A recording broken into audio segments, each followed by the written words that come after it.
बिस्मिल्लाहिर्रहमानिर्रहीम अस्सलाम वालेकुम। भाई आंदा कि बेहतर म्यार ज़िंदगी के चक्कर में अक्सरियत या ज़ना कर रही है या और तरीक़ों से अपनी जिनसी ख्वाहिशात पूरी कर रही है, बाद में ना दीन के रहते हैं ना दुनिया में। 100% गल है यार, अक्सरियत तो नहीं कर रही, अक्सरियत साड़ी जिहड़ी है ना वो बेचारी महरूम है, चवला मार दी है तो उन्होंने मौका ही नहीं मिल रहा। तो कई चलो अल्लाह को भी डरते हैं। बहरहाल जिहड़ा मैं इत्थे यूरोप आया ना, इत्थे जिहड़ा 12-12 13-13 10-10 15-15 साल के कुड़ियाँ मुंडे बॉयफ्रेंड गर्लफ्रेंड ने, ठीक है, यानी उन्होंने अपनी जरूरत पूरी हो रही है। 18 साल की उम्र तक जाते जाते ना उन्होंने सारे चाल हथ गए होंगे ने, उदों बाद वो अपना मुस्तकबिल बनाने का सोचते हैं। असी मुसलमान हाँ, असी बॉयफ्रेंड गर्लफ्रेंड नहीं बन सकते, साडा दीन इजाज़त नहीं देता। तो लेकिन साड़ी भी तो जरूरत है ना, इंसानी जरूरत है।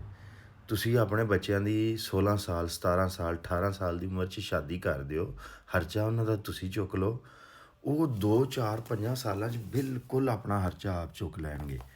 लेकिन तुसी हो रहे किंज दे मुसलमान, तुहाडा दिमाग खराब हो गया, तुहाडी अकल मारी गई है।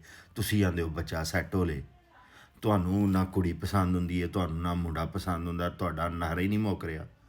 तुसी कुड़ियां मुंडियां नू ज़नाह ते ला रहे हो, उन्होंने बुराई ते ला रहे हो, उन्होंने पोर्न ते ला रहे हो, लेकिन तुसी उन्हां दा विआह नहीं करना।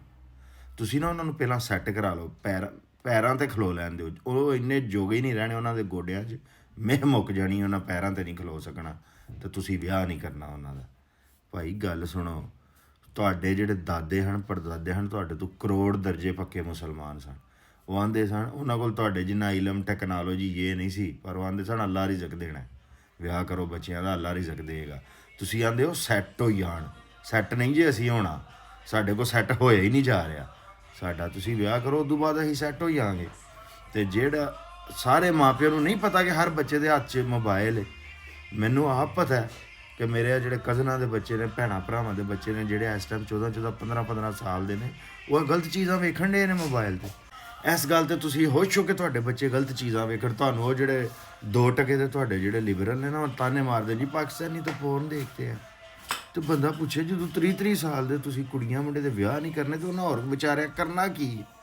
लिहाजा जल्दी शादी यह साडे एक एपीडैमिक है, जिन्हें करोना सी ना, एमरजेंसी एंज एमरजेंसी है लेट मैरिज। जल्दी विआह करो बच्चों का, ताकि तुहाडा ईमान बचे, तुहाडा जिसम बचे, जान बचे, तुहाडे बच्चे टाइम सिर सैट हो जाए।